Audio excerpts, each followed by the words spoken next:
sócio, fundador da TGI, diretor executivo da revista Algo Mais e coordenador geral da pesquisa Empresas e Empresários.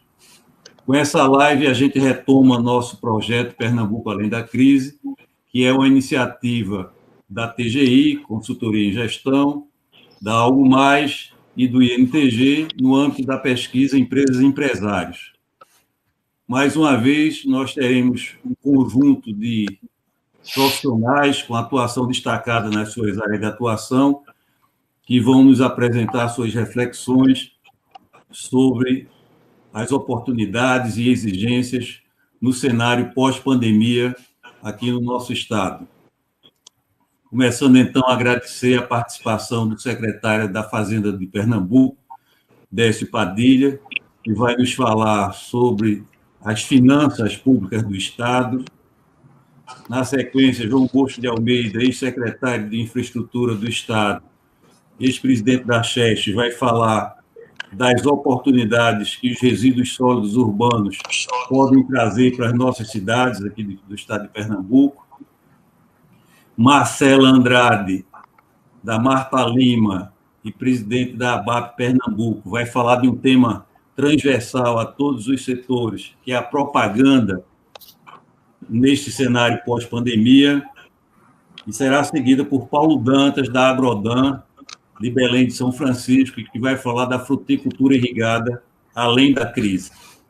Na sequência, Paulo Dallanora Macedo, vice-presidente do Instituto Política Viva e cofundador da Associação Poder do Voto, vai falar sobre engajamento cidadão. E, na sequência, Saulo Suassuna Filho, fundador e diretor executivo da Molecular, vai falar para a gente dos prédios pós-pandemia. Nossa metodologia do nosso debate e hoje da nossa live vai ter 3 grandes blocos. No primeiro bloco, cada convidado vai dispor de até 5 minutos para falar de uma síntese do paper que vocês terão acesso até agora no link ebook.algomais.com.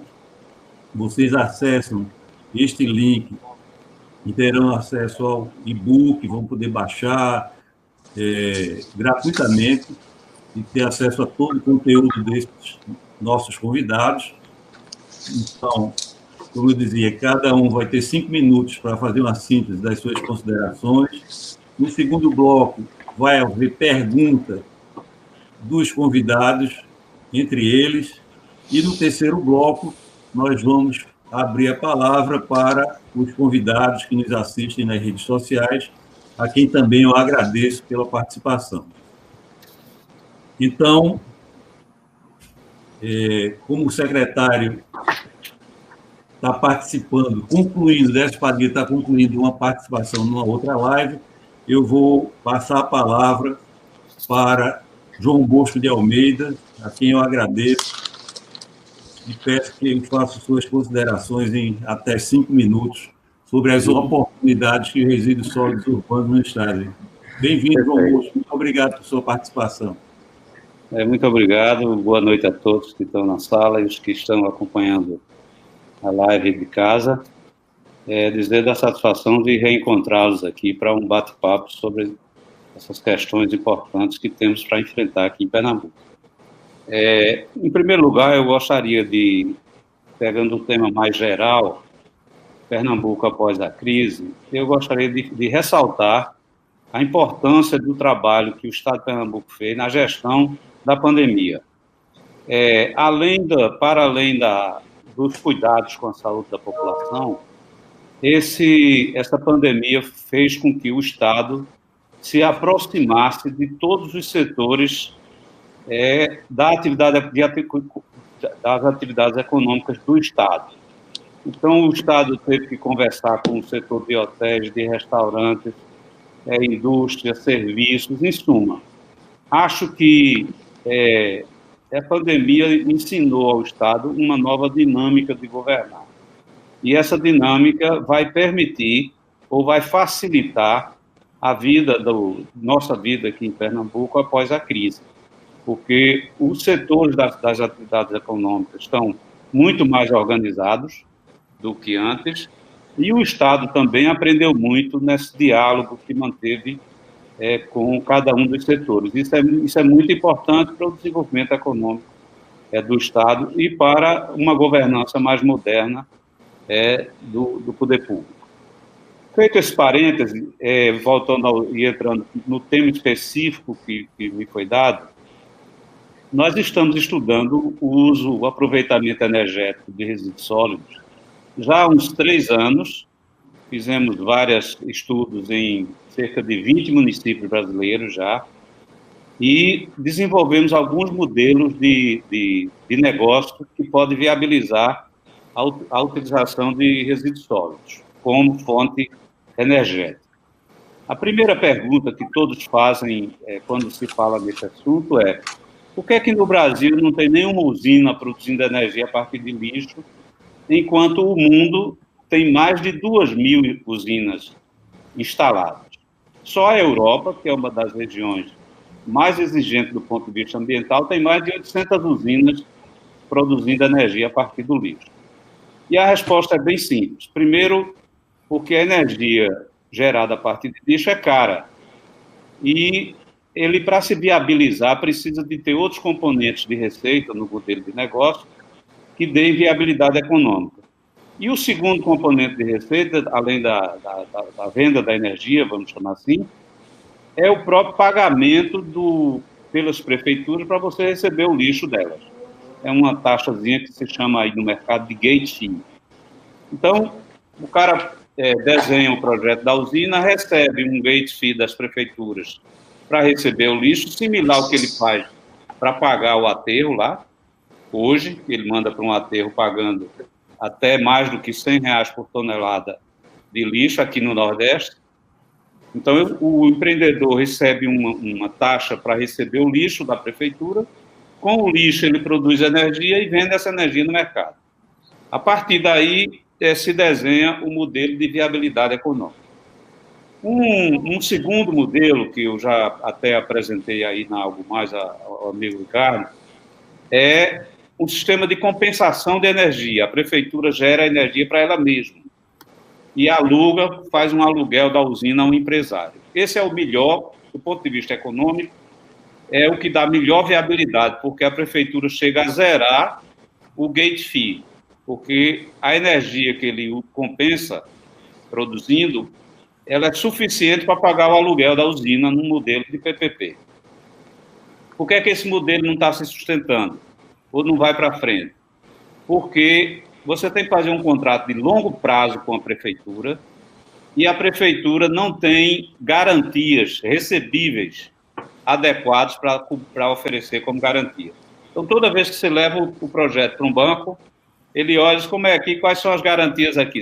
A garantia é a prefeitura, que vai pagar lá, ela tem um dinheiro só para isso, para lixo. Aí o cara diz, não, com as prefeituras não dá para fazer, porque a prefeitura muda a lei no caminho. Qual foi o fato novo que surgiu este ano?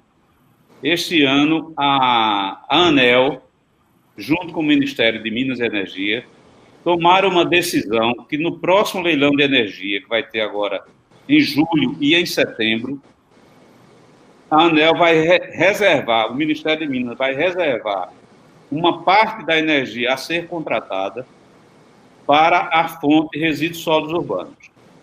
E vai fixar um preço-teto é o que eles chamam de o máximo preço que a ANEEL concorda em pagar pela energia. Ela vai fixar um preço-teto que viabilize a usina, a geração de energia a partir de lixo. Nós fizemos uma simulação, uma modelagem por esse caminho, e dependendo do preço da energia que você conseguir vender, você pode cobrar um gate fee das prefeituras, que é menos de 1/3 do que ela paga hoje. Pra vocês terem uma ideia, o transporte mais o aterro, aqui em Recife, é da ordem de R$100 por tonelada. A energia a 350, a energia produzida com lixo, vendida a 350, esse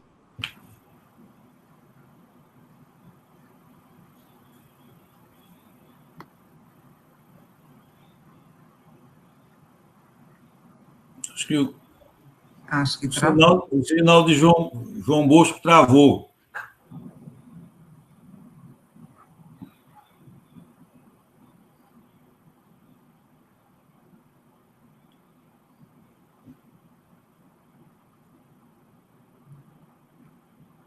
Bom,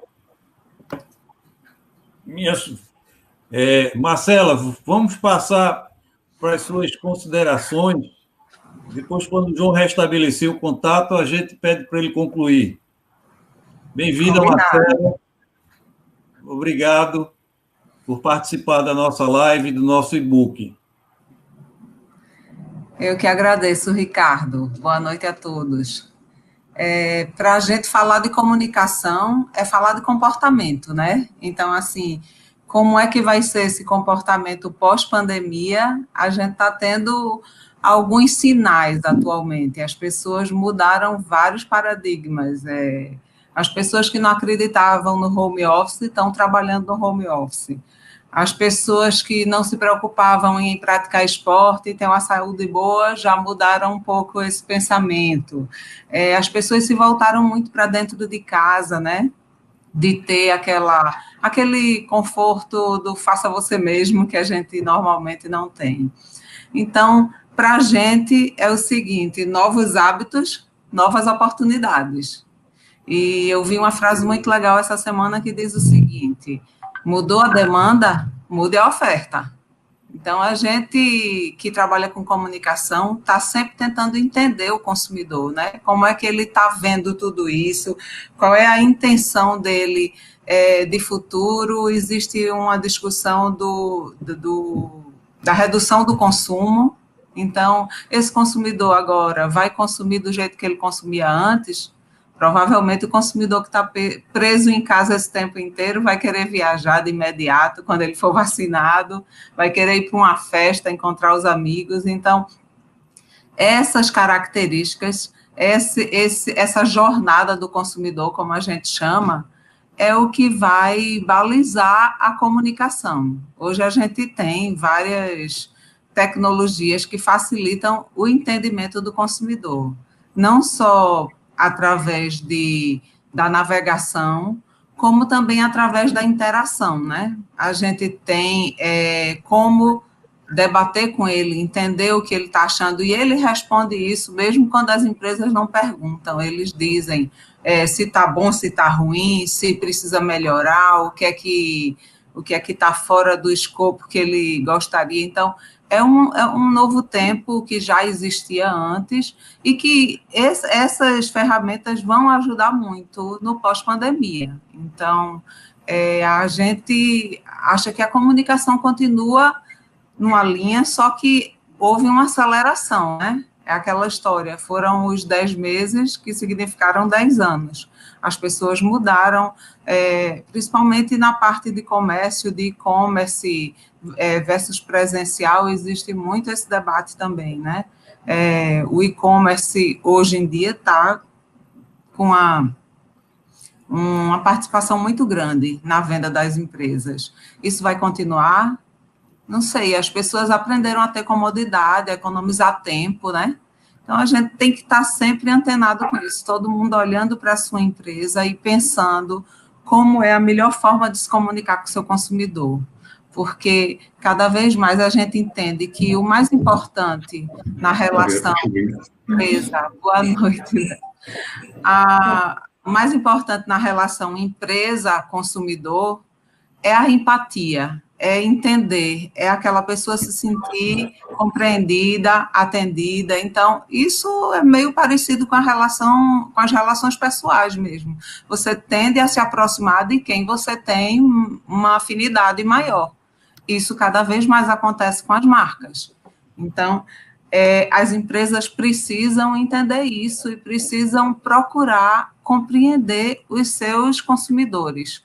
Eu falo de empresa, não significa que seja indústria, comércio, serviço, mas assim, manter o canal aberto de comunicação e entender o seu consumidor, né? Você consegue encontrar, hoje as ferramentas permitem que a gente encontre o consumidor onde ele está.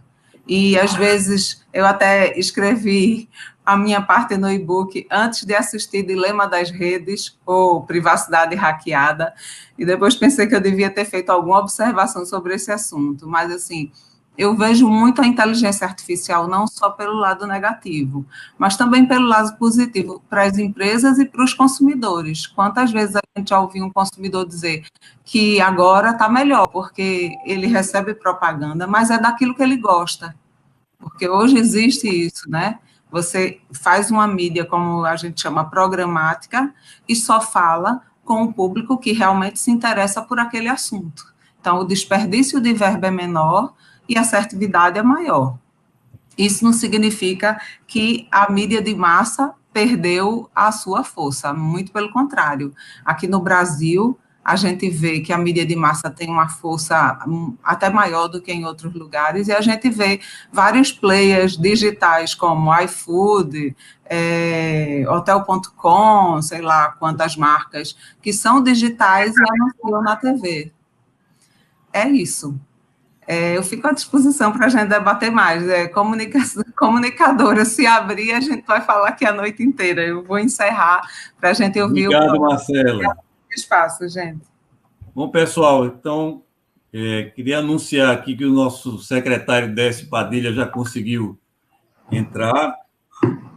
Décio, muito bem-vindo, obrigado por aceitar nosso convite. Eu já tinha explicado aqui ao pessoal que você está concluindo um outro compromisso, mas já estava já entrando. Só lembrando, Décio, a metodologia que a gente vai assumir nessa nossa live vai começar nesse primeiro bloco, com cada um dos convidados falando 5 minutos sobre o seu texto. No seu caso, foi uma entrevista que abre o e-book. Já divulgamos aí o link que todas as pessoas vão ter acesso, a partir de agora, ao e-book. Você falou, sobretudo, sobre a situação fiscal do Estado, como é que vamos ficar pós-pandemia, e eu estou fazendo essa rodada aí de 5 minutos com cada um. João Bosco estava concluindo quando Kaique perdeu o sinal, e Marcela acabou de fazer a síntese dela. Eu vou passar agora para, então, Paulo Dantas falar sobre a fruticultura irrigada além da crise, e, na sequência, Paulo Dallanora, Saulo Filho, e depois vamos ver se João consegue voltar, e você fecha esse bloco, tá certo, Décio?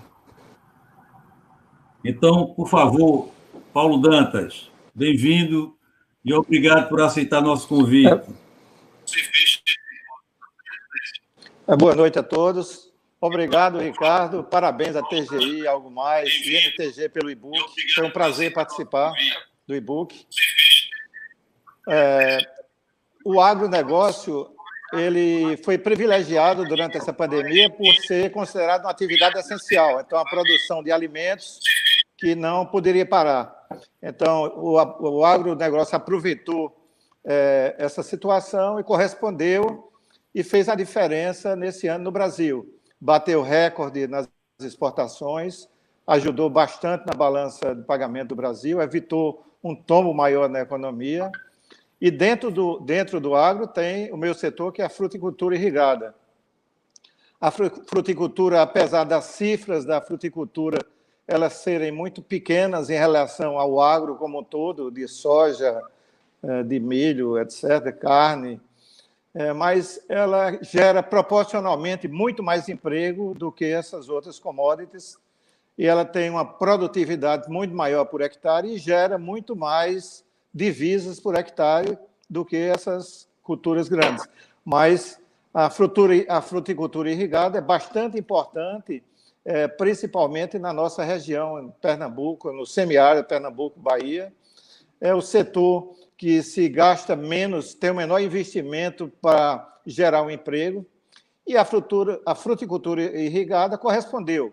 Inicialmente, todos os produtores tiveram cuidado em garantir a saúde dos seus colaboradores, já que eles estariam na linha de frente, garantindo o alimento para o Brasil e para o mundo. E, graças a Deus, Até hoje não teve nenhuma ocorrência de óbito no setor da fruticultura de Pernambuco, do Vale do São Francisco, Pernambuco e Bahia, não teve nenhuma notícia de óbito. E a fruticultura abasteceu as mesas do Brasil, abasteceu as mesas da Europa e gerou muitas riquezas para o Brasil. Os colaboradores corresponderam. Nesse momento de crise, muitas empresas aproveitaram para criar oportunidade, inovar, reduzir custos. Essas inovações vão ficar para pós-pandemia. Inicialmente, o mercado da Europa, no meu setor, que é de manga, o mercado da Europa teve uma certa dificuldade nas primeiras semanas, principalmente as empresas que abasteciam restaurantes, pequenas quitandas que fecharam, mas a grande maioria da venda nas cadeias de supermercados, e essas se mantiveram. E poucas semanas, 4 ou 5 semanas, normalizou completamente o mercado da Europa de frutas e cresceu o consumo de fruta de lá para cá. Tudo bem que teve coincidência de redução na produção da África, o câmbio ajudou bastante, mas no caso da manga, a manga vai bater o recorde esse ano, com 20% a mais nas exportações de manga do Brasil para o mundo inteiro. E no caso particular da Agrodan, que eu sou o diretor, sócio-diretor, graças a Deus está sendo o melhor ano da história da empresa, com pandemia e tudo. Então, a pandemia não assustou o setor, a mudança de hábitos na população do mundo inteiro, na Europa, consumindo alimentos mais saudáveis, a tendência de ficar mais em casa e consumir mais frutas. Então, isso foi registrado, o aumento de consumo de frutas no mundo inteiro, está sendo registrado. E aí, no pós-pandemia, o que é que se espera? Mudança de hábitos na população, o e-commerce vai fortalecer cada vez mais, os consumidores vão ser cada vez mais exigentes em termos da sanidade das frutas, rastreabilidade, mas as empresas da fruticultura irrigada elas já praticam agricultura moderna, com gestão profissional, e elas estão preparadas para isso. Destaco nesse momento que o Brasil é o 3º produtor mundial de frutas e é apenas o 23º exportador de frutas. Então, o Brasil ele perde para vários países da América do Sul, para Colômbia, Equador, Chile, Peru, Equador, Chile, perde para países da América Central, Costa Rica. Então, é uma posição até vergonhosa essa do Brasil. Tudo bem que o Brasil, esses países que eu citei, eles desenvolveram muito a exportação de frutas pelo fato de ter um mercado interno relativamente pequeno. O Brasil tem um mercado interno forte, mas pode ser forte também na exportação. Então, o Brasil tem tudo para desenvolver muito na exportação de frutas. A nossa região do Vale do São Francisco, que tem boa parte no lado de Pernambuco, ela tem um potencial imenso para crescer. Repetindo, a fruticultura é o setor que você investe menos para gerar um emprego numa área carente, no semiárido, uma área que normalmente precisava de assistência social, mas nada melhor, o melhor trabalho social que existe é o emprego digno para essa população. Então, a fruticultura tem condições de crescer muito na região, muito em Pernambuco, é questão de incentivar esse crescimento.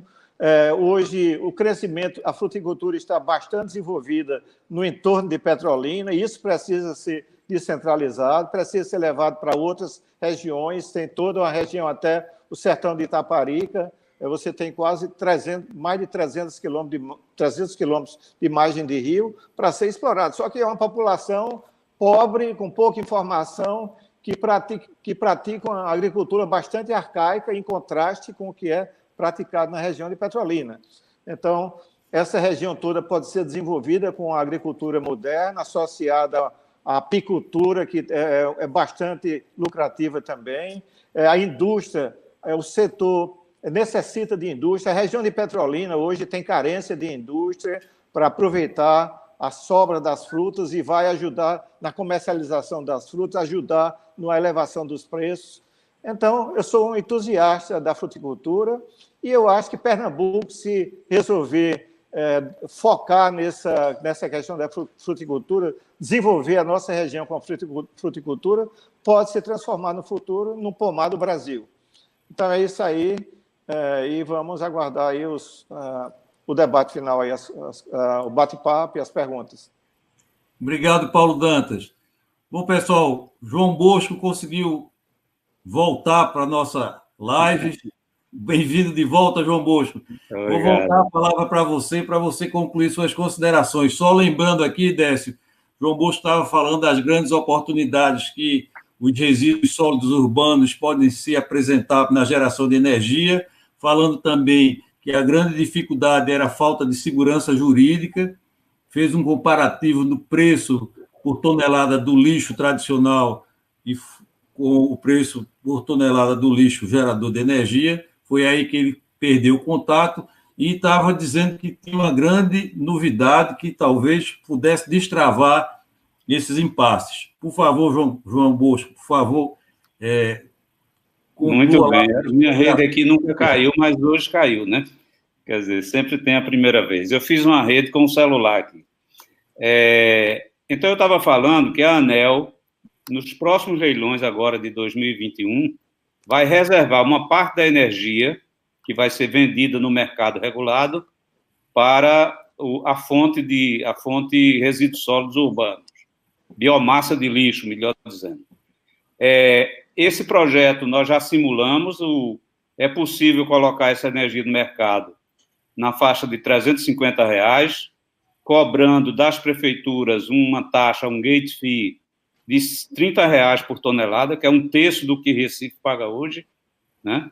Isso a novidade desse processo é que, tendo o leilão da ANEEL, o contrato de venda de energia é um recebível amplamente aceito pelos bancos, que podem financiar isso sem nenhum problema. Qual é o potencial disso? Em Pernambuco, se você convertesse todo o lixo que é produzido nas cidades, você necessitaria de um investimento de 1,5 a 2 bilhões de reais. O setor privado está pronto para entrar nesse mercado aqui. A restrição que tinha era garantia para os financiamentos, e com essa decisão da ANEEL nós não vamos ter problema mais com essa garantia. Nós fizemos um estudo para o governo de Pernambuco, foi entregue lá na Secretaria das Cidades, também com um foco no interior. Como agora nós podemos fazer os consórcios municipais, é possível consorciar esses municípios, e no interior é mais grave, porque é lixão, a maioria é lixão. E eles não fazem o aterro porque é caro. O aterro, o mais barato que tem, fica lá em Caruaru, custa R$50 por tonelada, só para guardar o lixo. Tem gente transportando lixo de Surubim para Caruaru, vocês imaginem. Então, é uma oportunidade ambiental importante, que é dar uma destinação menos perigosa para o lixo. Pra vocês terem uma ideia, as emissões de uma usina dessa são da ordem de 20% das emissões de um aterro bem cuidado. Então, é ambientalmente melhor, economicamente mais interessante, e é a única solução do chamado lixo zero, porque ninguém faz lixo zero com reciclagem. Os países mais avançados do mundo conseguem reciclar 50% do lixo. Então, finalmente, o governo abriu os olhos e viu que a energia elétrica pode ser o caminho para uma destinação ambientalmente mais sustentável para os resíduos sólidos urbanos. O estudo está com a Secretaria das Cidades e eles vão poder dar uma opinião sobre esse estudo e torná-lo público para que todos possam conhecer. Em síntese, é isso, uma oportunidade aí de quase 2 bilhões de reais de investimento privado para o Estado de Pernambuco. Obrigado, João Bosco. Bom, na sequência, eu vou passar a palavra para Paulo Dallanora Macedo, que vai falar sobre engajamento cidadão. Bem-vindo, Paulo. Muito obrigado por aceitar nosso convite, participar da nossa live e do nosso e-book. Obrigado, Ricardo. Parabéns à TGI, parabéns ao mais. Vocês sempre trazendo um conteúdo importante para Pernambuco, né? Eu vou focar um pouco aqui a minha conversa no cenário, vamos dizer assim, que é de engajamento, mas é mais do que engajamento somente político, né? Tem a ver com engajamento como sociedade nessa questão de combater o Covid, né? Que eu penso que é o maior desafio que a gente tem para, de fato, superar a crise que não está superada, é essa questão do Covid. Eu tive a oportunidade, durante 4 meses da pandemia, por sorte, estar fazendo um programa, que era um programa já online, com aulas presenciais, mas online, lá naquela escola do Kennedy Government School, né, com aquele professor Ricardo Hausmann, que foi o economista-chefe do BID e ele foi ministro da Fazenda da Venezuela antes de Chávez, né, um cara que tem doutorado no MIT em economia, matemática, um dos economistas mais brilhantes aí, liberais, né? Ele hoje é chefe do departamento de crescimento de Harvard, do laboratório. E aí uma coisa que ancorou muito o debate dele tem muito a ver com essa questão do nosso engajamento como sociedade para combater o Covid. Ele disse, não tem a possibilidade de a gente ter recuperação econômica antes da pandemia ser controlada. E até a gente brincou na classe, aquela frase que dizia, economia estúpido, que aquele assessor de Clinton cunhou, né, devia sair para ser a saúde estúpido, né? E até na classe a gente aprendeu a calcular as mortes por Covid e obviamente que todo mundo sabia no governo, essa conversa que ninguém sabia, é muito fácil calcular. A gente calculou que ia chegar em 100 mil em julho no Brasil, ia chegar em 200 mil em dezembro ou janeiro. Existem vários bancos de dados de percentual de transmissão, etc. Bom, e aí, se a gente não se engajar nesse processo de combater a pandemia, e aí isso tem um papel muito grande nas empresas no Brasil, porque o governo, de fato, está largando mão do papel dele, a gente não vai conseguir superar e voltar a uma possibilidade de crescimento. A gente está absolutamente anestesiado hoje, e eu digo isso conversando com muitos amigos empresários, achando que o Covid, a crise do Covid foi controlada no Brasil, etc. Não existe leitura pior do que essa. A gente foi controlada e não teve uma queda muito grande, porque o governo gastou 800 bilhões de reais em estímulo na economia, seja com auxílio emergencial direto, foi 300 bi, mais prefeituras, governos, etc. Colocou 800 bi na economia em 9 meses, 10% do PIB. Isso é o dobro que os países emergentes colocaram, o dobro, e uma das maiores taxas entre os países do G20.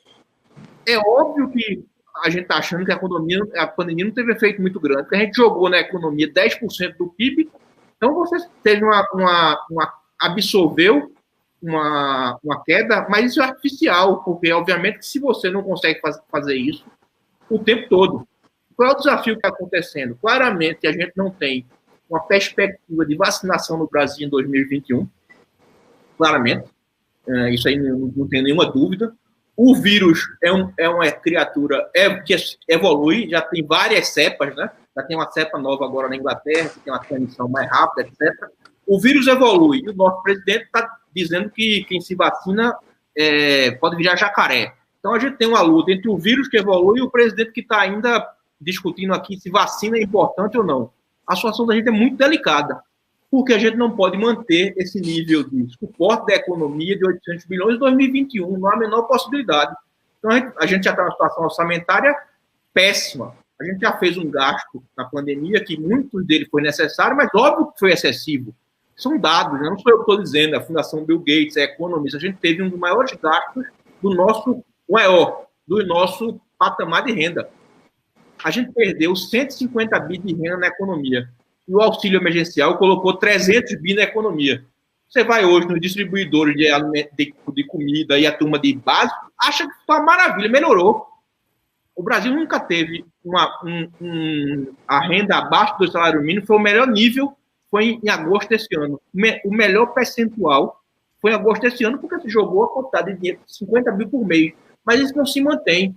E aí você não tem uma perspectiva de vacinação. Então, o que eu estou querendo dizer aqui, se a gente não se engajar como sociedade, e aí como empresário, eu estava discutindo isso com um grupo de empresários aqui em São Paulo, se a gente não começar a dizer, Aqui na empresa, e o Supremo abriu isso quando ele disse que os estados e prefeituras podem cobrar, as empresas também devem começar, não sei se através da associação, etc., federação, entrar no Supremo para dizer, ó, aqui na empresa a gente vai exigir vacinação, então, ou então você é demitido por não cumprir regra de segurança do trabalho. Porque senão a gente não vai superar essa pandemia. Não existe país que consiga superar a pandemia com esse nível de morte que a gente vai continuar a ter, que vai chegar a 1.500 em janeiro. Então, isso é a minha maior preocupação. E eu não vejo, por conta, a sociedade está anestesiada com isso, está achando que não, já passou. Não passou não, amigo. Foi 800 bi, caiu aqui no colo da gente. Óbvio que parece que não foi muito grave, mas a partir de agora não tem mais esse dinheiro. Então, se a gente não se engajar por isso, a gente vai se arrastar durante 2021 todo. A gente vai ter país já quase com 20%, 30% da população vacinada no primeiro semestre, e eu duvido que a gente vai ter 5% da população vacinada no primeiro semestre, 10 milhões de pessoas no ano que vem. Então, a situação da gente é muito grave, e eu acho que só o engajamento da sociedade, e empresários especialmente, que tem aí uma massa de funcionários muito grande, pode ajudar a gente a sair dessa situação e cobrar o governo, né? Cobrar a vacina, cobrar e dizer, ó, a economia não vai girar se a gente não tiver vacinado 70% da população. Então, é isso meu recado aqui de muita preocupação com esse ano que vem. Obrigado, Paulo. Tudo bem, Paulo. Vamos falar agora com Saulo Suassuna Filho, da Molecular. Bem-vindo, Saulo. Obrigado por aceitar nosso convite, por participar do nosso e-book. Opa, Ricardo, eu que agradeço e parabenizo aí a TGI por mais essa iniciativa. É uma satisfação muito grande estar fazendo parte aí desse evento de hoje e também do e-book. Vou falar um pouco sobre o mercado imobiliário, né?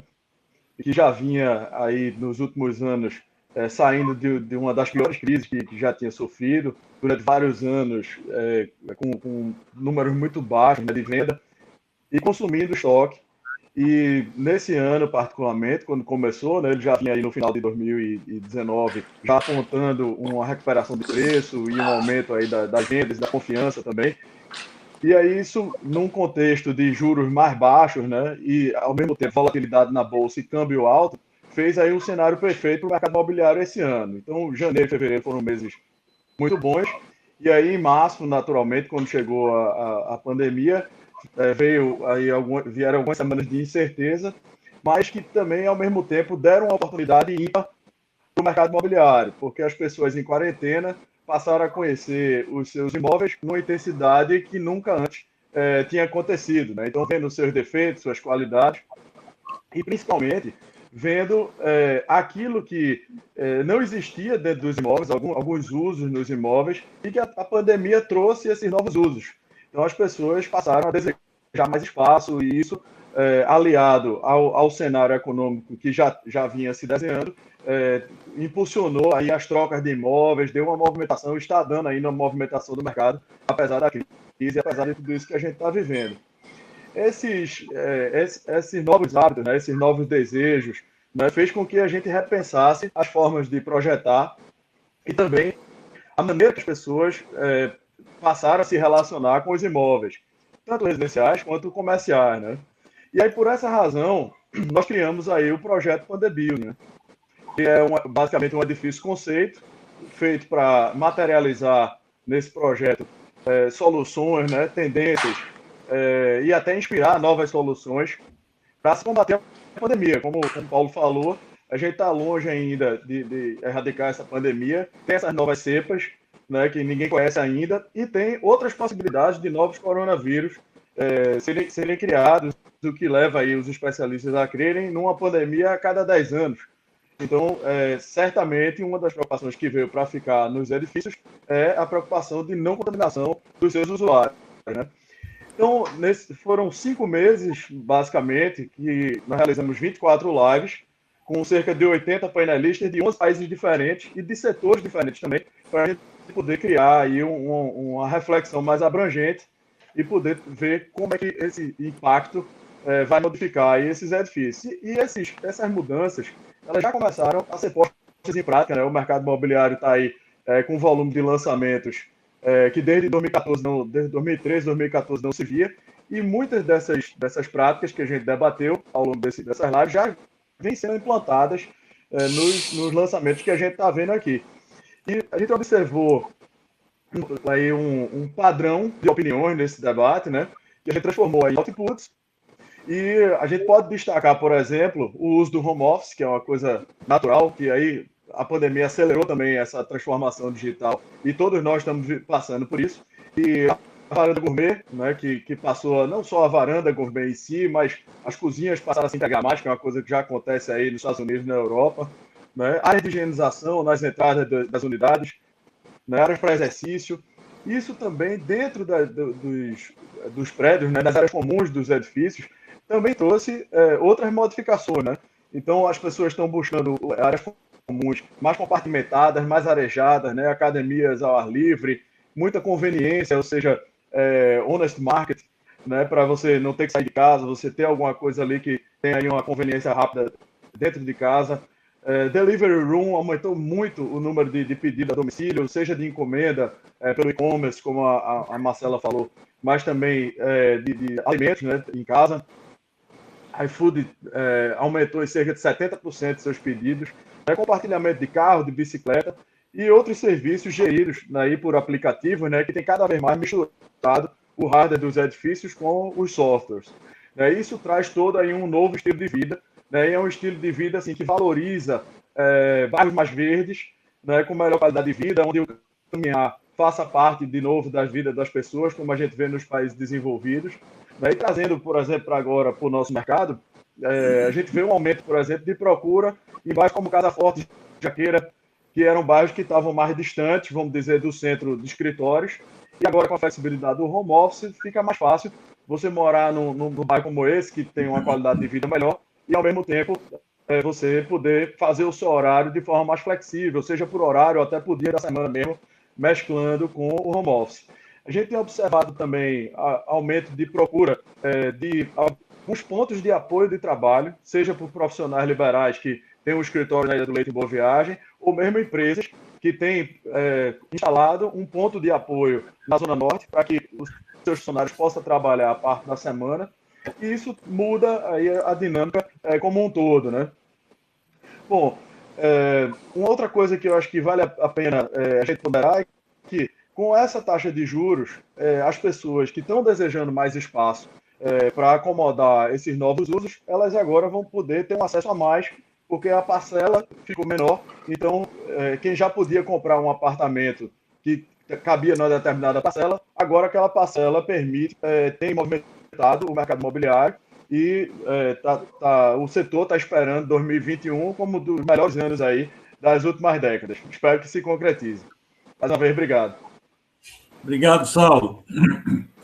Bom, vamos agora ouvir o secretário Décio Padilha, que vai nos falar sobre as finanças públicas do nosso Estado aí na pós-pandemia. Boa noite, Décio. Obrigado por participar do nosso e-book e da nossa live. Boa noite, Ricardo. Boa noite a todos os palestrantes, os que estão nos ouvindo. Desculpe o atraso, que eu estava no encontro do líder, que acabou, a gente antecipou o final dele para poder eu estar aqui com vocês.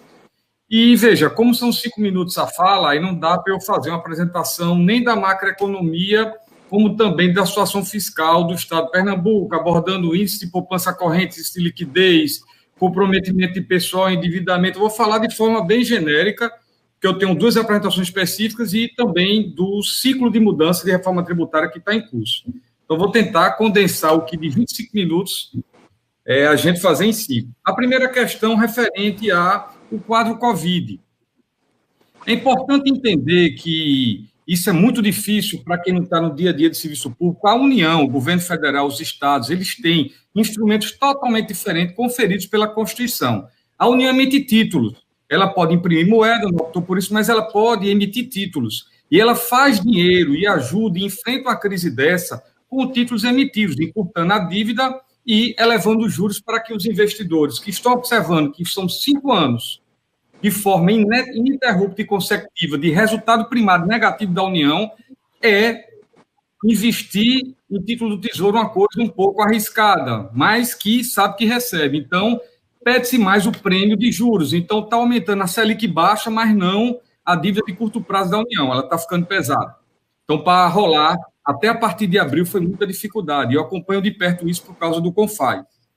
Mas, de forma competente, o secretário de Tesouro, Bruno Funchal, conseguiu fazer uma operação recente. Então, o que eu queria colocar aqui são mecanismos diferentes. Os estados não têm uma configuração, diferentemente da América do Norte, de autonomia de instrumentos macroeconômicos. Então, o estado se financia não pagando o fornecedor.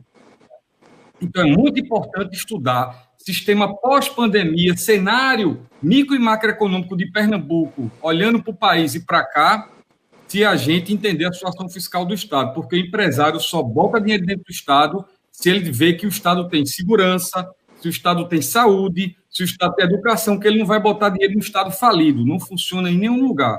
Meu dia a dia é receber empreendedor, principalmente os fundos internacionais, que o grau de risco elevado, eles correm daquela região. Então, o quadro pandêmico é o seguinte, ela é conjuntural, o Brasil, na sua situação macroeconômica, é importante lembrar, o primeiro TRI já teve uma queda, foi menos 1,5% do PIB, e o segundo TRI, que foi 9,7%, com uma recuperação de 7,7%, eu estou falando do PIB nacional, no terceiro TRI. Então, a gente já tem um problema estrutural, e a pandemia começa a partir de 20 de março. Ou seja, o primeiro TRI praticamente não teve pandemia e teve queda. Então, temos o problema estrutural do sistema caótico, manicômio tributário total, que afasta investidor, o país não cresce, e também as reformas que estão no Congresso que não avançam. Então, isso é um problema estrutural do país, ok? Uma estrutura analógica, tributária, que não se conecta com o mundo, um tributo de 65, que é o maior tributo sobre consumo de 27 países, porque os estados, cada um é um país, com legislação diferente, com prazo diferente, com autonomia total. Isso complica um investidor acompanhar a mudança diária da legislação de cada estado, e ele ainda sofre na tributação sobre consumo que o país ele tem na sua magnitude da tributação sobre consumo, ainda tem um PIS para atrapalhar. Para estudar PIS/COFINS são 2.000 páginas, senhores. Eu, como coordenador nacional da reforma tributária, dos secretários de Fazenda, meu grupo de secretários, 27, tivemos que estudar 2.000 páginas para entender PIS/COFINS. ICMS, multiplica por 10 vezes isso, e muda diariamente. O ISS é um tributo que todo mundo fala que é do futuro. Não é. Ele é analógico, ele é de 88. O que é do futuro é o serviço, é outra discussão. Os sistemas que nós estudamos para poder fazer o país crescer, o sistema da Índice extraordinário, do Canadá, o próprio europeu, não separa serviço de produto. Ele junta só, tributa chama-se solução integrada e divide ali, que é o que a gente vai fazer, só que hoje não é o dia de falar de reforma tributária, em DAF eletrônico, o cara paga, não sabe nem para quem está indo, e é uma única legislação e uma única obrigação acessória para todo o país, e não cada tributo um manual diferente. Então, o quadro pandêmico ele se agrava porque o país tem um problema estrutural, e é tudo isso que eu estou dizendo. Sem colocar as outras questões de reforma administrativa, de reforma do Pacto Federativo e uma série de coisas, das obrigações, das indexações orçamentárias, que dão uma margem muito pequena para o gestor.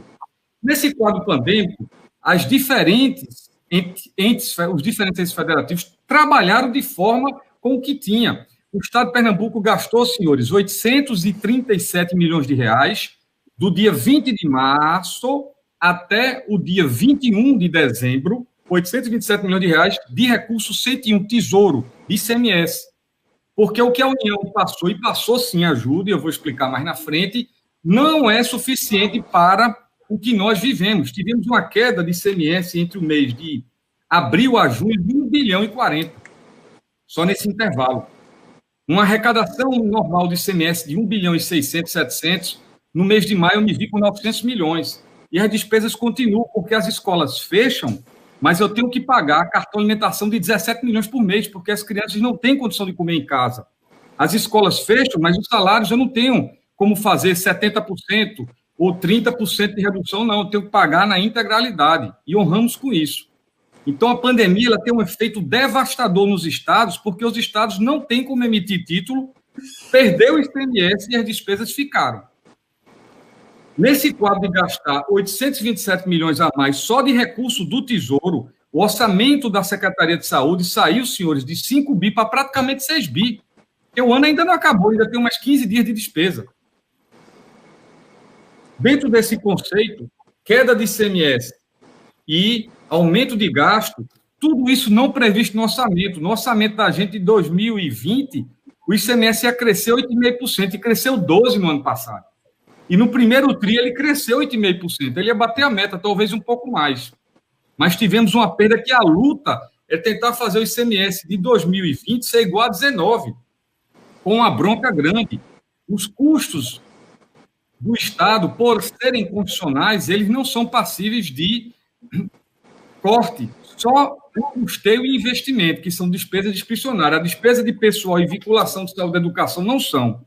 Então, nós cortamos para poder estar em pé até hoje 490 milhões em 2019, que não tinha pandemia, para poder, eu vou entrar no assunto agora pós-pandemia, para poder, no nosso plano, virar a CAPAG-B, voltar a ter o grau de investimento, voltar a ser um grande pagador, ter o aval da União e fazer os grandes investimentos em infraestrutura através de operações de crédito. Pernambuco, desde 2016, não faz mais investimento com BNDES. A era de Bosco, que eu trabalhei muito com o Bosco, não é mais, tá, Bosco? Não tem mais nada a ver com 2012, 13, 14, que você viveu aquelas grandes operações. A gente está proibido de fazer operação de crédito, não tem empréstimo há 4 anos. Por isso que o ajuste fiscal foi muito severo para a gente sair da pandemia com condição de 190 milhões de 19 sem pandemia para poder equilibrar o Estado.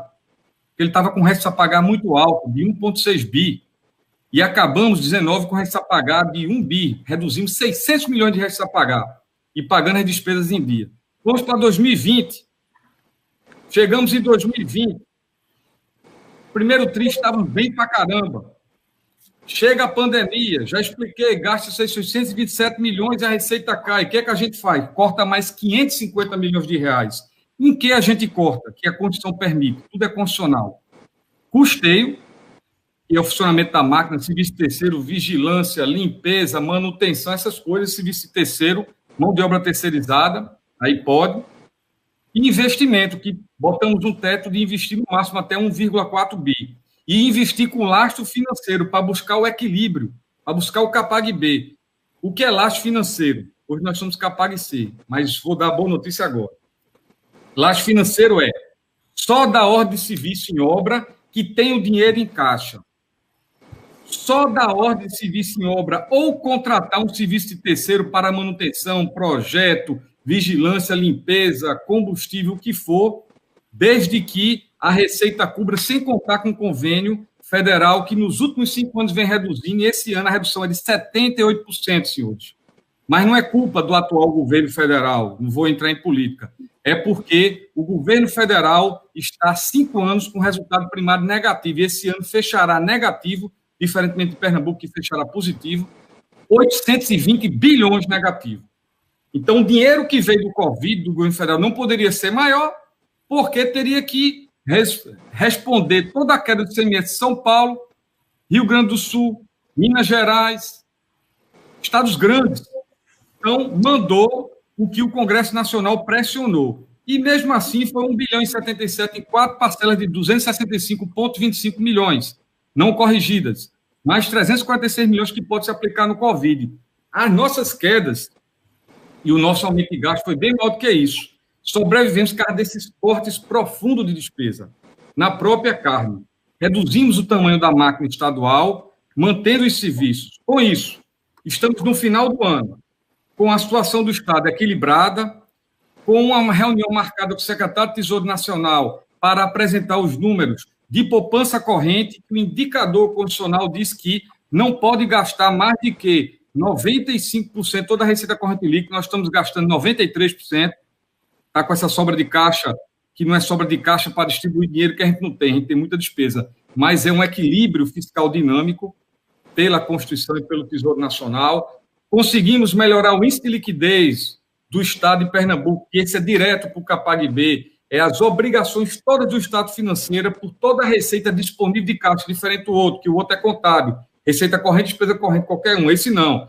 Esse é mais duro esse segundo. Se eu contratei uma obra, mesmo que a fatura ainda não tenha sido paga, já computa só o empenho dela. fato de empenhar, já me comprometo a ter dinheiro em caixa, senão não melhora a nota. Também conseguimos passar, estamos com a liquidez positiva, depois de 6 anos consecutivos de liquidez negativa. No que tange a questão importante de endividamento, o Estado de Pernambuco, Bosco, que já foi secretário há muito tempo, é importante saber, está com 47% de endividamento, sua dívida consolidada líquida sobre a sua receita corrente líquida. É o menor endividamento dos últimos 12 anos. Então, no dia 15 de janeiro, o governador Paulo Câmara, o secretário da Fazenda que vos fala, está com a reunião marcada com o secretário do Tesouro Nacional para, com muito orgulho, representando os pernambucanos, entregar os novos números contábeis que eles já estão sabendo e pedir a reclassificação da capacidade de pagamento, saindo de C para B. Com isso, vamos poder sair de investimento na ordem de 1,4 bi só ano, que é tudo com ICMS, porque eu estou proibido de operação de crédito, e passar a duplicar isso, porque vai vir operação de crédito de novo com o BNDES, com o Banco Interamericano, que estão todos nos procurando, com o Banco Mundial. Então, o quadro de Pernambuco da pandemia foi esse desafio: cortar, cortar, cortar. O quadro de Pernambuco, pós-pandemia, é fazer grandes investimentos em infraestrutura, porque essas operações de crédito que podem totalizar bem mais do que 1 bi a 1,6 bi, isso é transparente, fora o que a gente já investe hoje, 1 bi e pouco de ICMS, essas operações de crédito, elas serão exclusivamente só para investimento, não pode ser para o custeio, que já está equilibrado. Então, em poucas palavras, isso são palestras grandes, mostra os indicadores, mostra a evolução, mostra as ações do plano de ação de 24 meses.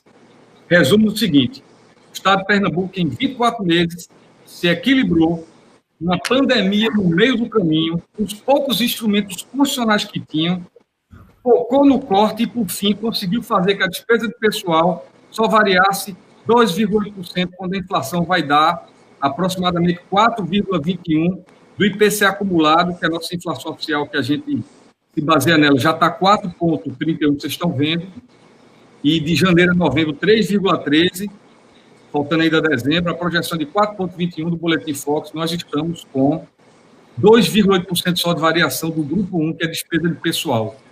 Então, a gente segurou o pessoal, a gente cortou profundamente o custeio, botou investimento só onde tinha caixa para não atrasar a fatura, e estamos agora indo apresentar à União, depois de 2 anos de sacrifício do governo de Pernambuco, o CAPAG-B. Esse nome bonito significa voltar a fazer grandes investimentos, e os bancos, como já viram os dados contábeis, estão nos procurando, porque a gente vai voltar a ter oficialmente o grau de investimento. E, por fim, o cenário macroeconômico de 21, ele tem aspectos positivos e negativos. A perspectiva de crescimento, não acredito em 4%, mas na casa de 3%, a 3,5%, é o estudo do nosso Concefaz, do nosso Comitê Nacional, que tem grandes economistas, mas depende muito do primeiro quadrimestre do ano e do fechamento deste ano. Este ano pode encerrar o PIB nacional na ordem de uma queda de 4 a 4,4%, e o primeiro quadrimestre do ano que vem ele tem que vir impulsionado, ele só vai impulsionar se as reformas forem aprovadas, porque a gente não tem nada que mostrar aos grandes investidores para investir em ferrovia, em estrada, em porto, em educação e saúde, mais ainda, se a gente não demonstrar claramente a total, digamos, desarmonia e a total falta de sintonia com o mercado globalizado de uma série de amarras constitucionais que existem hoje. Então, é isso que eu coloco em poucas palavras para vocês, lembrando que para crescer 3 a 3,5% no ano que vem, o primeiro quadrimestre é que vai ditar, desde que a gente acene para o mercado global, para o mercado local, para quem pode investir, porque o recurso público é escasso para investimento hoje, se a gente fizer o dever de casa completo, como o governo de Pernambuco fez, só que agora a nível nacional, que é controle fiscal. Muito obrigado, secretário. Bom, com isso a gente conclui o primeiro bloco da nossa live. Eu vou passar a palavra agora para a Marcela Andrade, inaugurar o segundo bloco. Marcela, você pode dirigir uma pergunta a um dos seus colegas articulistas. Obrigada, Ricardo. Na verdade, depois de cada palestra, eu achava que eu ia fazer a pergunta para aquela pessoa e fui mudando. Eu terminei querendo fazer uma palestra, a pergunta ao secretário Décio. A gente ouviu antes a palavra de Paulo, da Lanora, e ele deixou clara a dura realidade de 2021.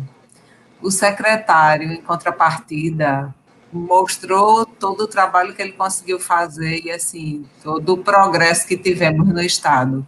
Eu queria perguntar o que os empresários que estão nos ouvindo e até os cidadãos autônomos, ou seja, qual for o profissional que está ouvindo, o que é que ele pode esperar de 2021? A gente consegue ter uma previsão?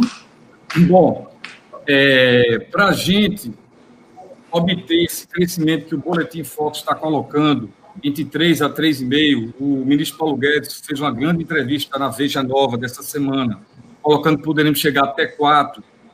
Tem uma palavra que é importante: credibilidade e previsibilidade. Se você tiver credibilidade e seus sinais forem previsíveis, aí o investimento vem. É o que eu aprendi ao longo desses últimos 2 anos, me reunindo com tantos e tantos fundos internacionais que vinham conversar com o Concefaz lá em Brasília, grandes empresários, não só nacionais, mas multinacionais.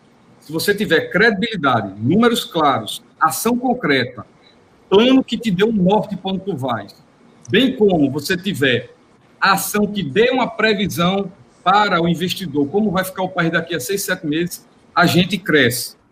Porque o cenário é muito duro.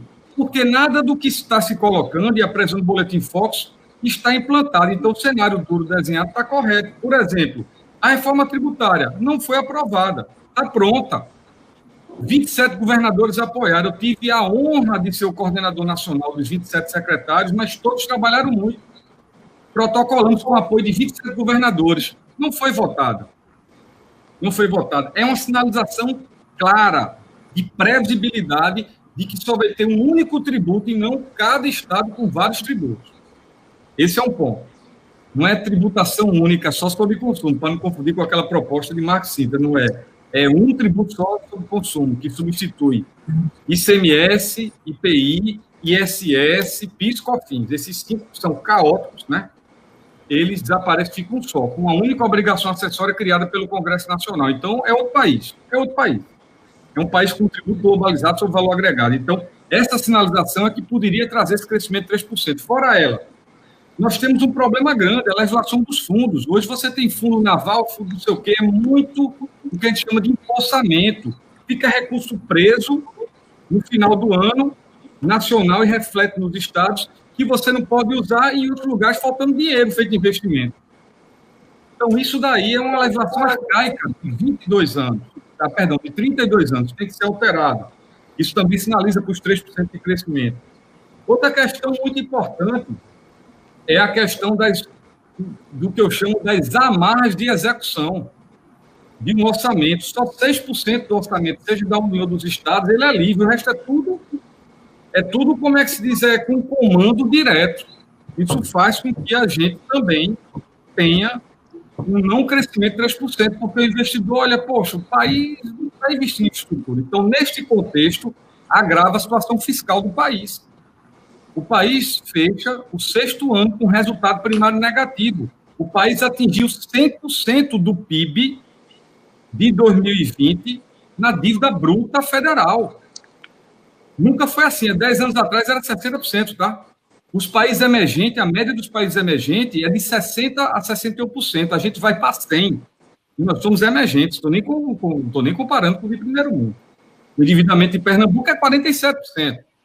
Então, o que eu queria colocar para você é que, para crescer 3% e não sair desse cenário muito difícil, por isso que eu coloco que o primeiro quadrimestre será muito duro, porque há um delay, há uma contaminação inicial de queda de PIB de um ano de 4,4% ou 4% para o começo do outro ano.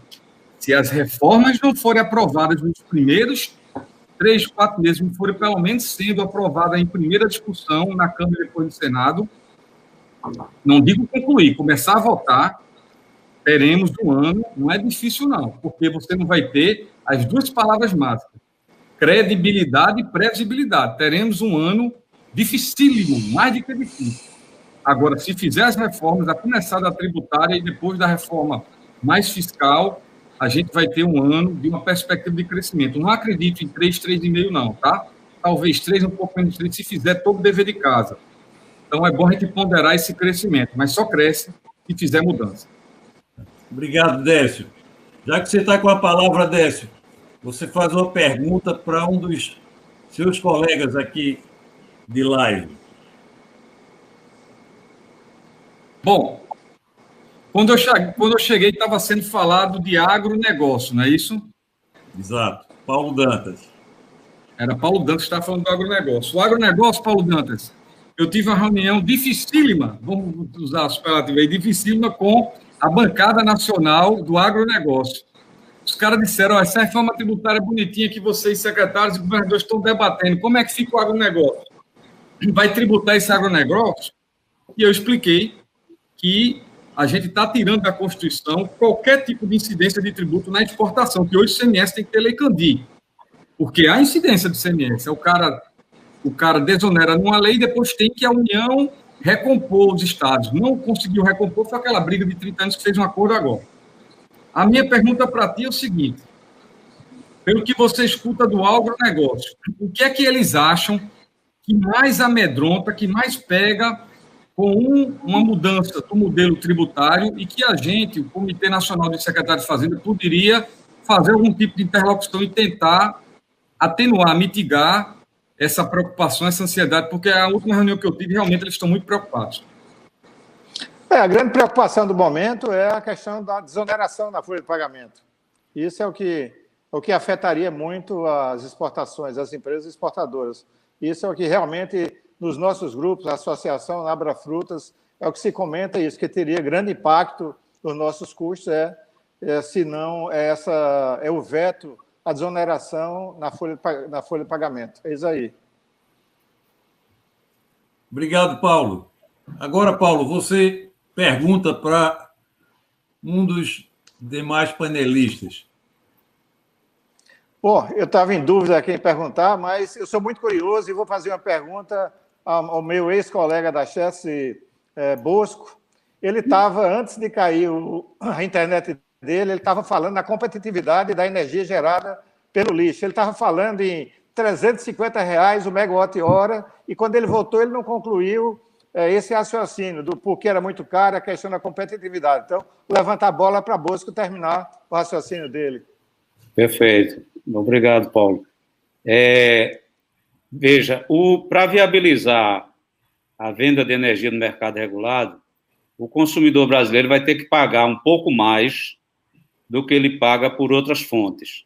Embora tenha uma conta aí que não está bem feita ainda, é que quando você bota uma eólica lá na Serra do Araripe, você tem um custo de transmissão aí grande. Então, o preço da eólica é um pouco maior do que o que sai aí nos resultados dos leilões.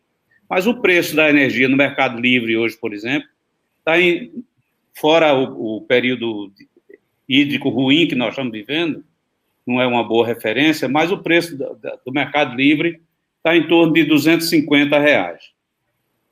Você comprar 350 vai onerar um pouco o consumidor, mas o lixo, a quantidade de lixo que você produz no Brasil, convertido em energia, representa aí no máximo 1,5% da carga nacional. Então, o efeito disso na tarifa vai ser muito pequeno. Quando você não tem uma reserva de mercado para a energia do lixo, você vai concorrer com bagaço de cana, que é mais barato, você vai concorrer com cavaco de madeira, que também é mais barato. Então, o que é que o governo viu?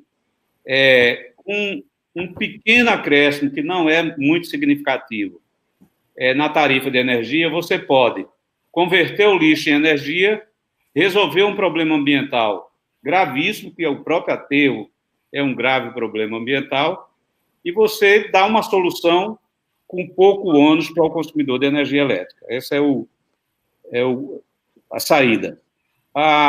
Olhando lá no futuro também, o o industrial, o consumidor maior, já tem um grande poder no mercado livre e compra energia aquele que oferece mais barato. Então, o consumidor regulado é que vai ser um pouquinho onerado com isso, mas se você tirar o benefício, principalmente a saúde, decorrente dessa medida, talvez a energia seja mais barata do que eólica e solar. Okay. Obrigado, Bosco. Agora você faz uma pergunta, Bosco. Eu vou fazer uma pergunta para a Décio, que eu estou com saudade dele, nunca mais a gente se encontrou. Décio, em poucas palavras, por que essa reforma tributária não andou? Diga aí. Se todo mundo é consenso. A reforma tributária ela tinha um acordo com os 27 governadores, ela tinha um acordo com mais de 300 deputados na Câmara, tanto é que o presidente falou que tinha 320 votos para a reforma tributária. Ela tinha uma discordância do governo federal em 2 pontos, onde foi 2 fatores que vou colocar onde pegou. Um, que o governo federal é contra o Fundo de Desenvolvimento Regional, mas ele tem que existir, porque uma vez que não vai ter mais guerra fiscal, não vai ter mais benefício fiscal, esse fundo vai ser necessário para atrair empresas em estados pobres. Ele é contra. Ele não quer o fundo. E a segunda é o comitê gestor, que tem estados, municípios e a União nesse comitê, e a União queria ter mais espaço do que estados e municípios. E aí também foi contrário. Esses 2 pontos fez com que desse uma dor de cabeça, mas a gente tinha um acordo que dava para ir, mesmo com essa discordância. Só que a eleição da Câmara, ela retardou a aprovação do relatório final que estava previsto para a semana passada. Então, vai depender muito da condução dessa questão da eleição da Câmara, sabe? Porque Rodrigo Maia é um grande patrocinador dessa reforma, Baleia Rossi é o autor da primeira proposta e Aguinaldo Ribeiro é o relator oficial. Então, se um desses aí sai presidente da Câmara, é um cenário. Se Arthur Lira sai, é outro cenário. Então, a gente não é que eu esteja torcendo por ninguém, que não é meu papel, mas é que isso bateu de frente com a aprovação do relatório final agora no final do ano. É isso mesmo. Ok, obrigado. Obrigado, Décio. Vou passar a palavra para Paulo Dallamora, que não fez pergunta ainda. Vou fazer uma pergunta? Sim, por favor. Uma pergunta para o Saulo. Nessas andanças, Saulo, que eu vejo que você está fazendo, ou pelo menos estava antes fazendo, em relação ao seu produto lá, né? Nessas conversas você conversa, eu imagino, mais com a turma do ecossistema de inovação, etc. Se você pudesse passar um pouco aí como é que está, na sua visão, eles estão olhando para o Brasil, qual é a visão que eles estão tendo do Brasil lá de fora, até você como uma possibilidade de investimento, como é que esse macro cenário do Brasil afeta ou não afeta a visão que eles têm da sua empresa? Acho que é importante as pessoas entenderem que tem uma grande importância para a gente empresário, como o Brasil se posiciona. Uhum. Obrigado pela pergunta, Paulo. E a pergunta que eu já estava pensando em fazer também é para essa linha, só que é para o secretário Décio, tá? Mas eu vou responder primeiro a sua. Só para contextualizar, a Molegolar, como ela é uma empresa e o produto dela é projeto, né, concepção de produtos imobiliários, a gente teve aí, né, nos últimos 4 anos, uma interação muito forte, né? Foram quase 600 incorporadoras de 24 países, de 4 continentes diferentes, né? E é claro que onde a gente chega, as pessoas falam do momento, e como você bem colocou, eu viajei até a minha última viagem foi a missão do Corona, que o pessoal brinca que foi a missão presidencial em março, que voltaram 22 infectados, eu, graças a Deus, eu escapei, mas foi a última viagem, foi em março que eu tinha feito para fora. E era um momento, assim, para vocês terem uma ideia, nessa missão que aconteceu, eu consegui fazer a inscrição do Jorge Pérez, que é o dono lá da Related, a empresa, para eles apresentarem ao Bolsonaro, o presidente Bolsonaro, o projeto Parque Global, né, que é um investimento de quase 10 bilhões de reais de VGV. Então, assim, as perspectivas estavam muito boas, né, naquele momento, e as pessoas, principalmente por causa do alinhamento que havia com o Trump e tal, então eles estavam vendo com perspectivas boas e com um bom olhar o Brasil naquele momento.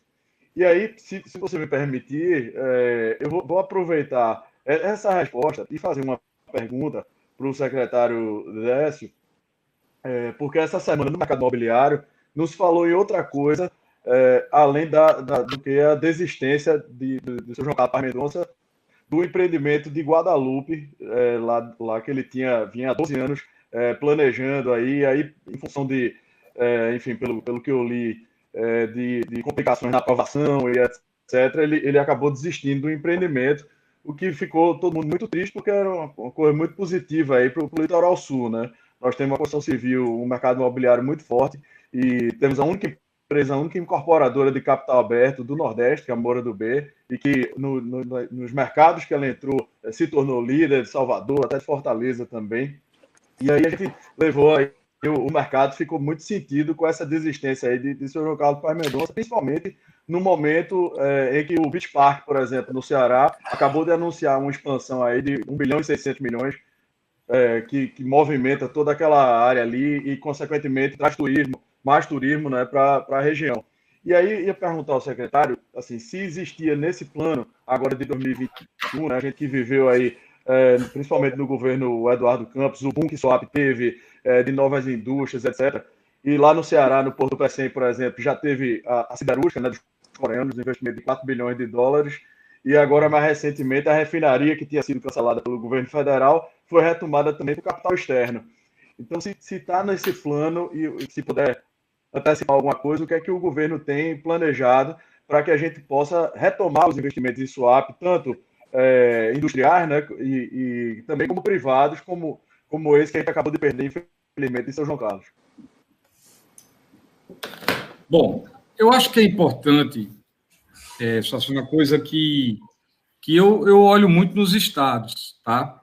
É a gente olhar e analisar as coisas como um fator crítico, como um fator assim, de entender as mensagens que estão postas, técnicas, e não simplesmente a gente trazer sentimentos de A, B, C ou D.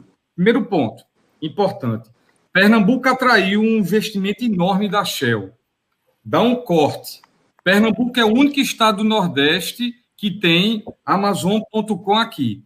Pernambuco trouxe não só esse hub de gás natural que está aqui, mas o hub da Azul, que a gente ganhou para o Ceará, o hub é aqui, e todos os abastecimentos aqui. Pernambuco aprovou agora, todo mundo viu, sábado passado, em Diário Oficial, a tributação menor de diesel marítimo pesado 2020. Vai concentrar um hub de navios aqui. O cara vai para Trindade e Tobago, o cara vai para onde for, ele vai, consequentemente, abastecer aqui. Consequentemente, todas as empresas de manutenção dos estaleiros já estão recebendo informações de que os navios de altíssimo porte vão querer colocar aqui. Pernambuco fez um investimento imenso da Masterboi numa cidade do interior aqui, pequena, que vai ser um dos maiores matadores existentes que tem com escala industrial.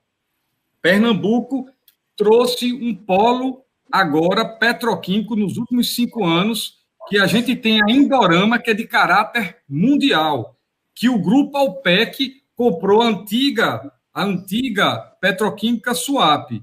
Pernambuco, não sou eu, no PIB nacional e no PIB de Pernambuco, quando se compara, a gente cresce 60%, 70% a mais do que o PIB. Lembrando, e você deve ter lido, Suassuna, aqui, lembrando que o maior crescimento foi em que segmento? Até lhe perguntando, foi em que segmento do PIB de Pernambuco? Industrial. Não foi serviço que caiu. Então, eu realmente, assim, no dia a dia, não entendo. Pernambuco é um estado extremamente competitivo. A Paraíba agora copiou nossa legislação para fazer lá. Saiu em todos os jornais o polo de confecções dela. Então, eu realmente não sei o porquê de algum sentimento de desistência de investimento que a gente não tem, em razão alguma, menor atratividade do que a Bahia, do que o Ceará, porque chama-se benefício de colar, de copiar, que está na Constituição. O que o Estado der, eu posso dar. Exemplo disso foi o Novo Atacado, que veio aqui e construiu uma enorme loja, se você olhar na internet, em Vitória, em Carpina, e não sei, mais 4 ou 5 cidades do interior, enorme mesmo, que balançou a concorrência com o Carrefour. Então, eu acho que a gente tem que olhar de forma técnica geral. Eu digo a vocês com convicção, Pernambuco agora é equilibrado, economicamente, financeiramente, voltando a ter Capag. O que a gente vai investir em estradas em 2020 e 2022? Já começou. Estamos já investindo mais de 300 milhões em estrada com dinheiro cash e está lá, as estradas é só rodar nos últimos 60, 90 dias. As obras que apareceram. Pernambuco fez a maior PPP da América Latina. De esgotamento sanitário, o Bosco lembra. E o contrato só começou a rodar 3, 4 anos atrás. Então, o que eu posso dizer é que, tecnicamente, é só ver o resultado do PIB. O PIB de Pernambuco, de indústria, de negócios, cresce de forma significativa. É o que eu posso... Obrigado, Décio. Bom, pessoal, vamos abrir, então, o terceiro bloco da nossa live. Temos várias perguntas aqui. Eu queria começar com uma, por favor, pode publicar, Cláudia, uma pergunta para Paulo Dallanora. Eu vou começando a falar aqui, Paulo, para a gente ganhar tempo. Está aí já. Como engajar a população para aderir à vacinação em massa contra o Covid, a Covid-19? Veja, isso vai ter que ser um processo, né, pelo menos do que a gente está vendo lá fora, vai ter que ser um processo que vai ter que ter o governo comunicando muito, as empresas também comunicando muito quais são os benefícios, né? O problema é que no Brasil a gente não vai ter a comunicação disso por parte do governo federal, muito difícil. Eu vi um vídeo nessa semana que está rodando na internet, por exemplo, que fala do 2018, do benefício da vacinação na paralisia infantil, e tem uma mulher falando numa entrevista, todo mundo é contra, e depois ela diz, eu estou nessa cadeira de roda porque eu não vacinei, sou paralisia infantil, setembro de 2018. Eu acho que o ministro da Saúde hoje, vou dizer um negócio aqui que é extremamente grave, mas eu acredito, o ministro da Saúde hoje não tem coragem de botar uma campanha desse no ar, porque ele é demitido. Então, esse é o nível do buraco que a gente está. Então, se a gente for depender do governo federal para essa conscientização, não vai ter. Então, isso vai ter que vir das empresas, como eu falei, da muita comunicação, eu acho que de empresas de comunicação, campanha, etc. E vai ter que ter um pouco também, eu penso que de empresas, de estados e municípios, e alguns pontos de controle, né? Pontos de controle são aqueles que eu falei, né? Você mostra o benefício na campanha, na mídia, etc. E o outro ponto de controle é a empresa dizer, se não vacinar até tal data, você não pode estar mais trabalhando aqui. É o Estado dizer, se você não vacinar até tal data, você não pode ter tal ou tal, se cadastrar para qualquer coisa, qualquer trava de cadastramento, a gente tem que colocar a vacinação do Covid. Abrir uma empresa, enfim, participar de uma concorrência pública, tem que pensar o que pode botar. Sempre pensando que dificilmente o governo federal vai entrar nesse trabalho. E aí eu estou sendo insistente com isso, a gente tem que entender a dura realidade. Não adianta ficar sonhando com a realidade que não é a nossa. O governo federal não vai fazer isso, porque quem fizer, o presidente da República demite, porque ele é negacionista. Ele tem uma origem que não acredita em ciência, então ele não vai poder contar com isso. A gente vai ter que saber como é que a gente consegue se cruzar com as leis que a gente tem, com as empresas, com as prefeituras, com os estados, contar com o governo federal. A gente não vai. Nas minhas empresas, que eu sou investidor, eu estou colocando essa questão que, quando a vacina estiver disponível, você vai ter que dar um prazo para o funcionário, ela estando não sendo vacinado, ele pode ser demitido por justa causa, porque é segurança, obviamente que a gente vai ter um parecido em um escritório para fazer isso, é segurança no ambiente de trabalho, é igual a não usar numa obra um capacete. Então, se a gente não tiver essa atitude proativa, a gente não vai conseguir chegar na linha de 70% de vacinação, e a gente não sai da crise, se a gente não controlar a pandemia. Perfeito. Obrigado, Paulo. Bom, temos aqui uma pergunta, eu vou também lendo, para Marcela. Como você acha adequado uma campanha? Deve ser pós-pandemia. Pós-pandemia do tipo consuma produtos locais. Se sim, acha que pode ou deve ser feita em Pernambuco? Acho super pertinente. Ótima pergunta de Chico. Lembrando, a gente até já fez uma proposta parecida para um cliente nosso, que é a Federação das Indústrias de Pernambuco.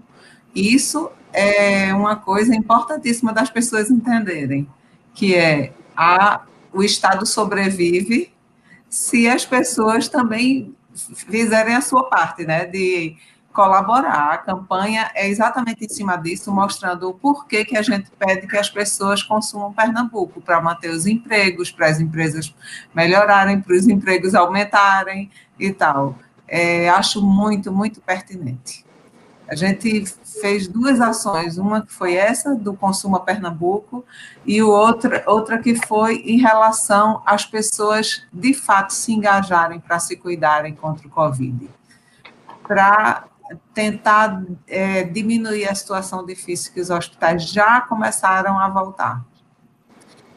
Essa coisa de cada um fazer sua parte e aguentar um pouco, a gente já aguentou tanto tempo, eu não sei se vai ser em 2021, eu achava que seria, depois de hoje já não sei mais, mas vamos fazer a nossa parte e vamos fazer pressão política. Acho que engajamento político, o Paulo tem toda a razão. Cada vez mais o cidadão está tendo participação, acho que principalmente a turma jovem, que era meio alienada desse assunto, hoje a gente vê muito mais envolvida no assunto, é um aspecto super positivo, acho que a comunicação podia ajudar nisso também. Obrigado, Marcela. Temos agora uma pergunta para João Bosco. Esta PPP de resíduos sólidos urbanos em estudo é do tipo concessão administrativa? Exatamente. A ideia é que tem uma concessão. São 2 ambientes de negócio. Um ambiente de negócio é a concessão feita pela prefeitura para a destinação final do lixo. Então, o lixo, em vez de ir para um aterro, vai para uma usina. E o segundo ambiente de negócio é entre o empreendedor e a ANEEL, ou o mercado de energia, quando ele participa dos leilões. Mas essa relação com a prefeitura, a modelagem é uma PPP administrativa. Obrigado, Bosco. A gente tem a pergunta aqui para Saulo.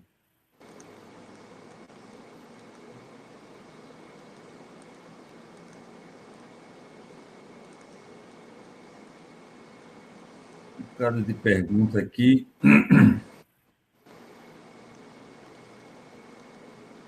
Cláudio, vê se localiza, por favor. Opa, achei. Saulo, por favor, o acesso para Vantes ficou mais facilitado nessas novas construções? Eu estou entendendo aqui que Vantes devem ser veículos aéreos não tripulados, é isso? Deve ser. Vamos lá. Na verdade, isso depende de uma regulamentação da ANAC, né? Os drones, assim, a tecnologia hoje que existe já disponível para drones, desde da participação deles na construção e agora depois com os deliveries, isso é uma tecnologia que já existe, a Amazon, por exemplo, já tem, e a tendência é que aconteça. Só que a gente depende da regulamentação da ANAC. E aí, como toda inovação, a gente vai tentando se antecipar à regulamentação. Então, já vários edifícios, até na Suassuna Fernandes também, a gente tem previsto esses espaços para o recebimento de entrega via aérea, né, por drone, mas é importante que a ANAC se antecipe para regulamentar isso. Em São Paulo também, os prédios da Vitacom, que começaram com isso aqui no Brasil, nos Estados Unidos já tem também, mas desde o drone tripulado até o drone de entrega, a gente ainda não tem nenhuma regulamentação. Mas acho que é assim, uma realidade que vai vir aí mais cedo ou mais tarde, não só para o uso, depois, como eu falei, como o próprio processo construtivo, a gente vai utilizar sim. Obrigado, Saulo. A gente tem mais uma pergunta, eu tenho mais 2 perguntas, uma para Décio e uma para Paulo Dantas. Vamos começar com essa de Décio. Pelo seu conhecimento da realidade do país e pelos seus contatos com atores nacionais, quando você acha que a pandemia será controlada? A pandemia, ela tem um efeito devastador nas vidas e ela também, por destruir vidas, ela destrói também por completo a economia. Não só em caráter local, mas em caráter mundial. Nós temos um comitê de acompanhamento constante. Toda segunda-feira a gente passa a manhã inteira com o governador e a gente analisa os dados internacionais, os dados nacionais, os dados locais e toma várias decisões, como não permitir Réveillon, não permitir festa de Natal. Isso corta o coração da gente, mas salva vidas e salva a economia. E sem economia não tem vida, e sem vida não há de se falar de economia. Então, a vida está em primeiro lugar de tudo. O que é que a gente espera de sair? A vacinação, ela traz um efeito que é o seguinte: a economia vive de perspectiva. A economia não vive de dezembro de 2020, ela vive dos próximos 6 meses ou os próximos 12 meses. Então, o início da vacinação no Brasil dará um start imenso de previsibilidade de não estar mais fechando, não ter que fazer mais qualquer lockdown em qualquer estado, ou o que chama-se agora toque de recolher, proibir bebida alcoólica, proibir. O início da vacinação dá uma perspectiva disso. Então, a economia precifica. O que acontece? Tivemos, por tudo que foi explicado, um atraso no nosso cronograma de vacinação, por N motivos.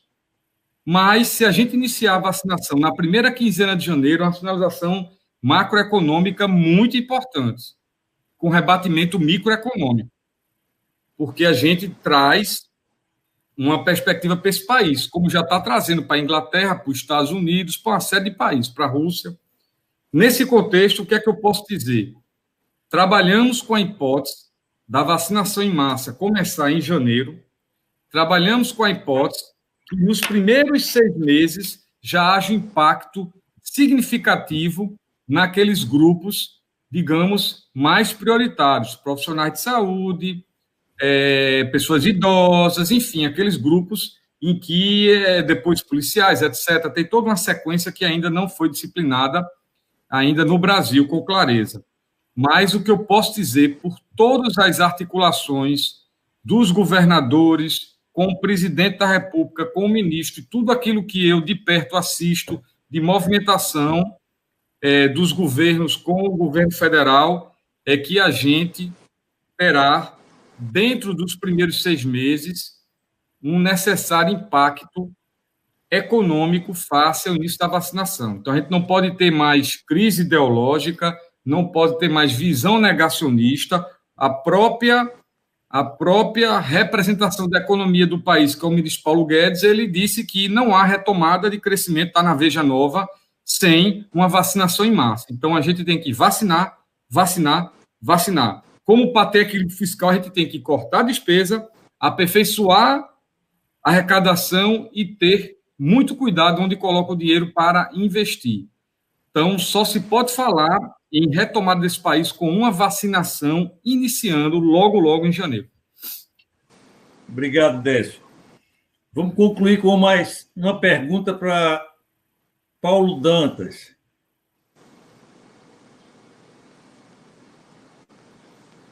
Paulo, nesse período de maior consumo de frutas, qual a que produzida em Pernambuco tem mais potencial de crescimento? Bom, no caso, as 2 frutas que mais crescem o consumo no mundo são o avocado e a manga.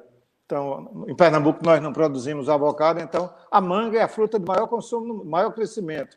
Na Europa, a manga tem crescido a uma taxa de 10% a 15% ao ano. Então, a cada 6 ou 7 anos, tem que duplicar a oferta de manga para a Europa. Então, das frutas produzidas em Pernambuco, sem dúvida alguma, a manga que mais cresce o consumo no mundo inteiro, né? Obrigado, Paulo. Bom, amigos, já estamos com o horário bem avançado. Quero lembrar a todos que estão nos assistindo que o e-book está disponível nesse link que está passando aí no rodapé da tela, ebook.algomais.com. Concluir agradecendo muitíssimo aos nossos convidados, Décio Padilha, João Bosco Almeida, Marcelo Andrade, Paulo Dantas, Paulo Dallanora Macedo e Saulo Suassuna Filho. Agradecer também aos nossos internautas que estão aqui acompanhando e desejar a todos um Natal muito bom, muito distanciamento, muito cuidado, né? E que a gente consiga que em 2021, que essas duras lições que a gente está aprendendo em 2020 possam ser implantadas e superadas tantas dificuldades que a gente tem vivido. Vou passar assim para uma despedida de cada um. Vou começar por Décio. Faço um apelo para todos que estão nos ouvindo aqui, que Pernambuco terá um grande 2021 se a gente continuar usando máscara, se a gente fizer o isolamento social, se a gente trabalhar nossas bolhas, só ficar próximo daqueles que a gente constantemente está tendo convívio, porque o Covid está presente, ele destrói vidas e destrói a economia. Então, sem continuar o isolamento social, a vacinação em massa vai demorar um pouco ainda, a gente começa a entrar de novo num ciclo de risco. Então, por favor, principalmente a classe média, cuidado com o verão. Foi a reunião toda hoje da manhã. A gente tem um cuidado muito especial com o verão. A cidade fica vazia e as praias ficam lotadas. Um apelo que eu faço, usem a máscara. Nas praias a gente está encontrando a maioria das pessoas nas praias. O Parque da Jaqueira não está se usando máscara, só para entrar. O Parque 13 de Maio, enfim, praias e parques, por favor. É um apelo que o governo do estado faz. Usem a máscara, usem e utilizem, sem sombra de dúvida, o nosso protocolo, para a gente assegurar as vidas e continuar com a economia aberta. É um apelo que a gente faz. Obrigado, Décio. Saulo Suassuna Filho, suas despedidas. Vamos lá, Ricardo, vou me despedir aqui parabenizando e agradecendo mais uma vez pelo convite e fazendo um convite aí a todos a seguir aí as palavras do secretário, que esse trabalho que nós desenvolvemos aí pelo Pandebuilding, ele dá visibilidade a muita coisa, muita solução que já existe e que pode ser aplicada, inclusive, a edifícios já existentes, né, com botoeira de elevador sem toque, descarga com sensor, que você pode instalar em casa. Então, tem uma série de maneiras que as pessoas podem se cuidar mais com isso, e o Pandebuilding foi criado para isso, e a gente está à disposição para ajudar e a difundir isso aí o máximo possível. É uma forma de redução de contaminação também. Então, muito obrigado a todos. Foi um prazer aí participar mais uma vez com todos aqui presentes. Obrigado pelo convite. Feliz Natal aí a todos. Obrigado, Saulo. João Bosco, suas despedidas. Agradecer, Ricardo, pela participação nossa aí nesse evento, parabenizando aí algo mais, desejar um Natal e um Ano Novo com saúde para todos, né? E reforçar esses alertas todos que já foram feitos, porque sem isso nós não vamos ter pós-pandemia, não. A gente não sabe quando chega esse pós. Então, um bom Natal para todos e um feliz Ano Novo. Muito obrigado, João Bosco. Marcela. Também agradecer à TGI, a Algo Mais, pelo convite, foi um prazer participar, e dizer às pessoas que tenham um ato de amor pela sua família, fiquem, se isolem, respeitem o isolamento, usem o seu poder de comunicação para o bem, não difundam fake news, vamos parar de falar de vacina, quem não entende de vacina, vamos respeitar os especialistas e fazer a nossa parte. Bom Ano Novo para todo mundo, cheio de saúde e esperança. Obrigado, tempos Marcela. melhores virão.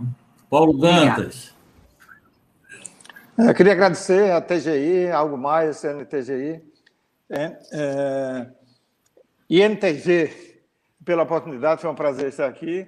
A minha mensagem é de otimismo, é de investir no setor produtivo. O Pernambuco tem um potencial imenso de desenvolver a fruticultura, e eu também espero que os empresários sigam um pouco do que nós estamos fazendo, de fazer a empresa cumprir muito bem a sua função social.